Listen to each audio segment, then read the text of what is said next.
자, 또 새로운 일주일 시작이 됐고, 굉장히 또 힘든 시장으로 우리가 또 한 주를 맞이했습니다. 이 정규장을 내내 바라보는 마음이 굉장히 좀 스트레스가 극심합니다. 극심해요. 거의 한 두 달 정도 이제 된 것 같은데, 시장을 바라보는 모습이 굉장히 좀 스트레스가 심해요. 일단 코스피만 놓고 보면은, 자, 6월 19일부터 빠지기 시작했군요. 고점 찍고. 그러면 한 달 정도 됐네요. 한 달 정도. 그쵸? 두 달인 줄 알았는데. 야, 이게 진짜 한 달 만에 이렇게 주가 지수가 3천 가까이 이렇게 빠질 수가 있는 겁니까? 이제 21선이 61선을 깨버리는 이런 위기까지도 다가오고 있는 이런 상황이니 참 많은 분들이 이거 어떻게 해야 되는 거냐 말씀들을 많이 하실 것 같아요. 근데 이제 제가 말씀드리고 싶은 거는 항상 이 뭐든지 이 사이클이라고 하잖아요. 뭐든지 뭐 산업도 그렇고 이 주식 시장도 그렇고 다 이 사이클이라는 게 있어요. 그래서 상승장도 사실 뭐 영원하지가 않은 거고 반대로 이제 하락장 역시도 영원하지가 않습니다.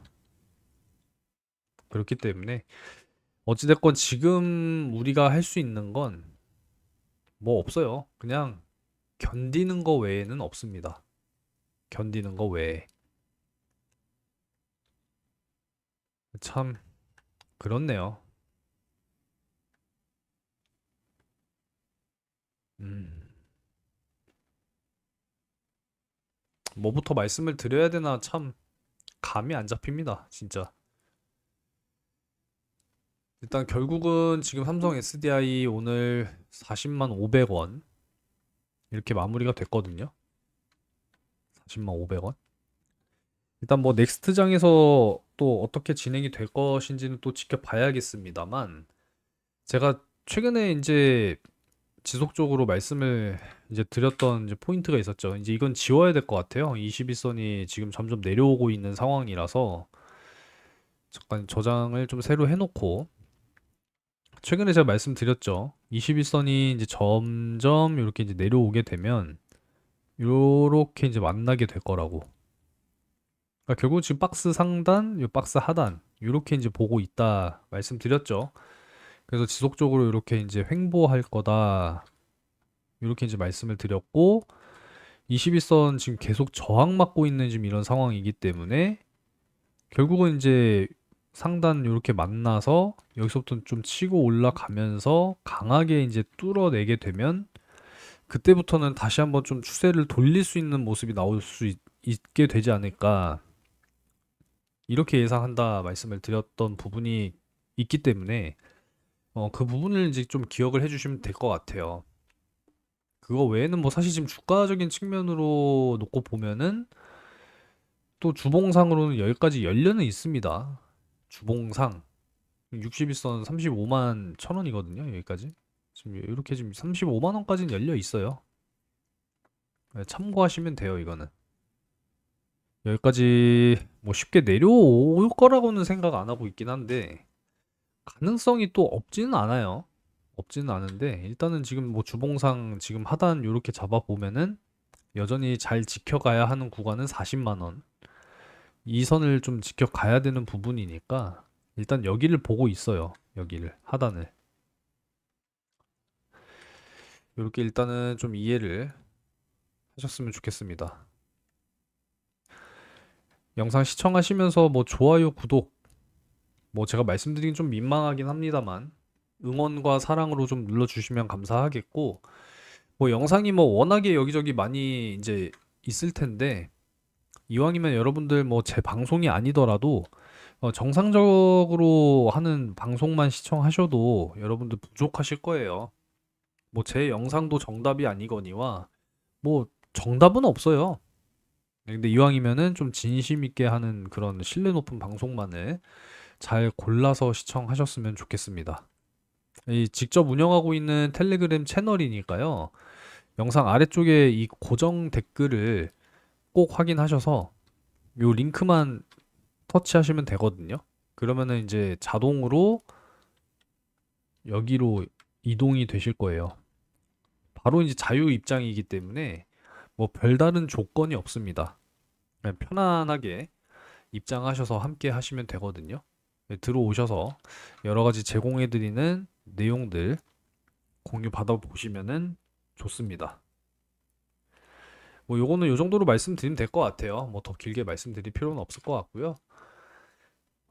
일단 뭐 삼성 SDI 뭐 계속 여러 가지 내용들이 막 기사화돼서 올라오고 있는 것 같은데 일단 제일 눈여겨볼 만한 거는 뭐 요게 있는 것 같아요. 2분기 실적 개선에 대한 기대감이 지금 상승하고 있다 뭐 이런 이야기인 것 같은데 본격적인 이 흑자로 전환되는 시점 그러니까 이 턴어라운드 3분기부터다 이런 말씀을 좀 드리고 있는 부분인데 내용을 일단 좀 봐야겠네요. 컨센 상회 실적을 전망한다라고 해가지고 제가 이걸 따로 자료화 시키진 않았어요. 일단은 30일 2분기 실적 발표 예정인데 일단 매출 3조 6,704억 원, 영업손실 744억 원. 증권사 전망치 평균입니다. 뭐 네이버에서 한번 볼까요? 그러면 그냥 삼성 SDI 네이버에서 일단 보게 되면은 지금 2분기 컨센이 이렇게 돼 있죠. 3조 6,686억 원에 영업이익이 지금 마이너스가 지금 이게 억 단위니까 449억 원인 거죠. 그쵸? 영업이익률 마이너스 1.22%. 그러니까 매출이 일단 전분기보다는 당연히 이제 좀 높게 나올 것으로 예상이 되고 전년도 동분기 대비 당연히 이제 더 높은 부분이다. 그리고 이제 영업이익 역시도 적자 폭이 엄청 이제 감소하는 이런 부분이죠. 그죠? 근데 이제 당기 순이익이 자, 이렇게 되면은 흑자가 이제 유지가 되는 그런 부분인데 근데 이제 전분기 대비했을 때는 이런 부분들이 늘어났는데 오히려 이제 당기 순이익은 10분의 1 토막 나는 이제 그런 결과기 때문에 이게 왜 그러면은 이렇게까지 되는 것이냐. 이거는 분기 보고서가 나오면 이제 살펴봐야 될 문제라고 생각을 하는데 일단 지금 여기서 보게 되면은 증권사 전망치 평균이 요거는 이제 거의 비슷하죠. 3조 6,704억 원이니까. 근데 이제 영업 손실은 마이너스 지금 744억 원 이렇게 지금 전망이 되고 있는 거니까 네이버에서 확인한 것보다는 규모가 조금 더 큰 거니까 이거보다 좋게 나오면은 뭐 사실상 뭐 괜찮은 거 아닌가 뭐 이런 생각을 또 해볼 수가 있는 그런 상황입니다. 2분기에 흑자 전환 성공할 거다 전망도 나오고 있다고 하네요. 유한타증권은 오히려 2분기 영업이익 950억 원, NH는 318억 원, 미래에셋 212억 원, IM증권 70억 원. 그러니까 영업이익이 흑자로 돌아설 것이다. 이렇게 나오면 이제 사실상 이제 실적에 대한 부분은 긍정적으로 나오는 거니까 뭐 어닝 서프라이즈라고 표현해도 나쁘지 않겠다 이런 생각이 좀 듭니다. 그래서 7개 분기 만에 흑자 전환 성공 뭐 이런 부분이니까 뭐 확실한 이거는 어닝 서프라이즈가 되겠죠. 원래는 이제 3분기 최근에는 3분기 흑자 전환 관측이 줄을 이루고 있었어요. 근데 이제 2분기로 전환 시점을 점치는 증권사들도 늘어나고 있는 추세더라. 뭐 이런 부분이기 때문에 충분히 기대는 해볼 수 있는 내용이 되지 않을까 그런 생각이 듭니다. 역시나 뭐 ESS 여기서 이제 기대를 걸어 보겠다 뭐 이런 내용이 되겠죠. 유럽 전기차 수요 회복. 근데 이거는 조금 이제 일시적인 것도 생각을 저는 해야 된다라고도 봐요. 이 미국과 이 이란의 전쟁으로 인해서 이 고유가 이것도 사실상 크게 이제 한 몫을 한 거기 때문에 이걸 또 생각을 안 할 수가 없는 부분이거든요. 당연한 이야기겠죠. 그래서 너무 뭐 유럽 전기차 판매량 증가 이 부분에 대해서는 이거는 조금 시기상조이지 않을까 뭐 이런 생각을 저는 조금 반대로 하는 거고, 여기가 사실상 조금 더 크게 영향을 주고 있는 것은 아닌가, 좀 이런 생각을 해보게 됩니다. 반대로 또 신한투자증권에서는 또 이렇게 목표 주가를 하향을 했어요. 하반기 이제 턴어라운드는 본격화가 전망이 되지만 이 중장기적인 어떤 이익 가시성 확대가 필요하다, 또 이렇게 이야기를 하고 있는데, 여기도 이제 공통된 내용은 EV 가동률 상승, 그리고 ESS 판매 확대, 이런 거는 이제 공통된 의견이라는 거죠. 공통된 의견. 그러니까 결국은 이제 전기차 부분에 있어서는 그냥 뭐 완만한 상승이다 이렇게 봐야 되는 부분이고, 지금 뭐 AI 캐펙스 투자가 뭐 워낙에 지금 거센 상황이기 때문에 부족한 이 전력, 이것 때문에 ESS 시장이 이제 엄청나게 확대가 되고 있다. 이런 부분들이 되겠죠. 그죠?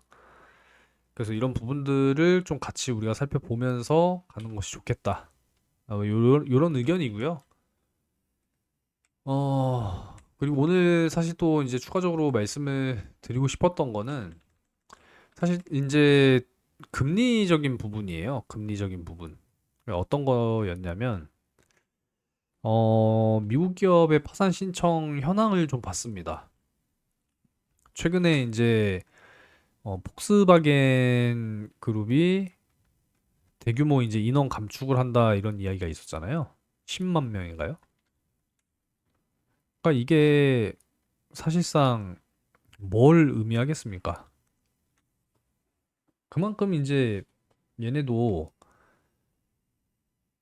지금 힘들다라는 거를 여기서 알 수 있는 거죠. 10만 명을 지금 정리해고, 아니 기업이 힘들지 않으면 뭐하러 뭐 정리해고까지 해가면서 기업을 운영하려고 하겠어요. 기업이 어려워지면 인력부터 줄이잖아요. 이게 다 고정 지출 비용인데. 그러니까 지금 전반적으로 또 이 미국 기업 파산 신청 현황 최근 16년도를 봤더니 일단 상반기 기준으로 놓고 보면 거의 지금 뭐 최고 수준이다 이렇게 볼 수 있는 거죠. 2010년도부터 지금까지 두 번째예요. 두 번째. 두 번째. 이 추세대로라고 한다면 역시나 뭐 전년도와 거의 뭐 비슷한 수준으로 나오게 되지 않을까. 그러면은 뭐 사실상 이 정도면은 증가하고 있다라고 하는 뜻인 건데, 그죠? 2022년도부터 증가하고 있는 추세. 뭐 이때는 이제 코로나가 있었으니까. 그래서 이 정도라고 한다면 사실상 지금 이 고금리의 영향이 크다라고 보는 부분이니까 이제 금리를 조금 인하를 해야 하지 않나, 이렇게 생각을 또 해야겠죠. 또 자동차 또 구매 입장으로 생각을 해본다라고 했을 때 현금 쥐고 가서 자동차 구매하시는 분들, 사실상 진짜 현금 많으신 분들, 현금 부자들 외에는 보통은 다 캐피탈 끼고 구매하지 않나요? 은행 대출 받고, 그죠? 그러면은 제일 먼저 민감하게 받아들이는 건 결국은 이자예요, 이자. 금리. 그러니까 이런 것들도 결국은 다 연결이 되는 이제 그런 부분이지 않을까라는 생각을 안 할 수가 없다라는 거죠. 이해가 되셨으면 좋겠습니다. 당장 지금 우리나라 지난주에 했잖아요. 금리 인상. 그죠? 그럼 우리나라도 지금 뭐 가계 부채가 엄청나게 지금 증가하고 부동산 뭐 미친 듯이 막 또 폭등하고 막 이러다 보니까, 그리고 또 그 기업들 막 성과급 막 이런 거 난리 나면서 뭐 백화점 소비 지출 막 늘어나고 뭐 물가 올라가고 이런 상황들이 발생되니까 결국은 금리 인상하는 거 보세요. 금리 인상하면 결국은 이제 대출 부담될 수밖에 없어요. 그러니까 자동차를 한 대 살려고 맘먹고 알아봤는데 내가 대출을 껴야 되는 상황이다. 그러면은 금리 1%, 0.5%에 민감할 수밖에 없다니까요. 그게 다 차이가 나는 부분이니까요. 그래서 이제 미국 역시도 금리 인하를 해야 되지 않겠나 이런 생각이 들어서 이제 채널에 자료를 올려드리면서 이제 이런 말씀을 드렸던 거예요. 좀 그런 생각이 개인적으로 좀 들었습니다. 네. 나머지는 뭐 사실상 그동안에 좀 많이 말씀을 드렸던 내용이라서 뭐 오늘은 굳이 말씀을 드려야 되나 뭐 싶은 생각이라 그냥 뭐 이런 것들은 다 넘어가면 될 것 같아요. 아무쪼록 뭐 추가적으로 이제 뭐 나오는 내용이 뭐 사실상 뭐 딱히 뭐 크게는 없습니다. 뭐 또 이런 내용이 있는데 배터리 위기 돌파구를 찾았다. 사실 삼성 SDI는 뭐 명확한 전략을 저는 가지고 있다라고 생각을 해요. 예상치 못한 상황에서도 긍정적인 의미를 찾아내는 태도. 전기차 캐즘. 성장 곡선 이미 꺾인 뒤다. 2024년을 기점으로 내리막이었다. 반전의 카드. 결국은 뭐 ESS 이야기를 최근에 이제 배터리 셀 3사뿐만 아니라 많은 이제 배터리 뭐 소부장 업체들마저도 많이 이야기를 또 하는 부분이죠. 뭐 이런 부분이니까요. 앞으로 뭐 지속적으로 우리가 버텨가면서 다시 주가의 추세 전환이 올 때까지 좀 우리가 차분하게 버티는 것이 가장 뭐 지금으로서는 제일 좋은 방법이지 않을까라는 그런 생각입니다. 뭐 이런 말씀을 드릴 수밖에 없다는 게 저 역시도 뭐 굉장히 속상하고 답답해요. 뭐 저라고 뭐 이런 말씀 드리는 게 쉽겠습니까? 그죠? 오늘 뭐 거래량이라고 해봐야 뭐 50만 주밖에 안 되는 이런 부분이고 뭐 최근 들어서 가장 적은 거래량입니다. 그쵸? 최근 들어서 가장 적은 거래량이었습니다. 뭐 수급적인 부분도 뭐 굳이 뭐 살펴볼 필요는 없겠네요. 오늘도 참 쉽지 않게 마무리가 됐습니다. 그나마 지금 현재 시간 기준으로 미니 나스닥 S&P 500 선물 쪽은 반등이 나와주고 있는 모습이긴 한데 야, 뭐 유가가 또 다시 재차 이렇게 올라가 버리니까 네, 좀 답답하네요. 그래도 뭐 외국인들은 선물 쪽 순매수로 마무리를 했습니다. 좀 기술적인 반등이 나와줘야 할 건데, 아, 이번 주 구글 실적 발표 이후부터나 방향성이 또 잡히려나? 좀 그런 생각이네요. 전반적으로 참, 아니, 올랐던 매물이나 좀 조정 나오지. 이 2차 전지는 도대체 무슨 잘못인가 싶어요. 그죠? 뭐 전부 팔아요. 전부. 자, 뭐 아무쪼록 40만 원 잘 방어가 되기를 희망하면서 영상 마무리하도록 하겠습니다. 구독과 좋아요 한 번씩 부탁을 드리고 텔레그램 채널 항상 자유 입장이니까요. 여러분들 편안하게 입장해 보시기 바라겠습니다. 자, 오늘도 영상 시청 감사드리겠습니다.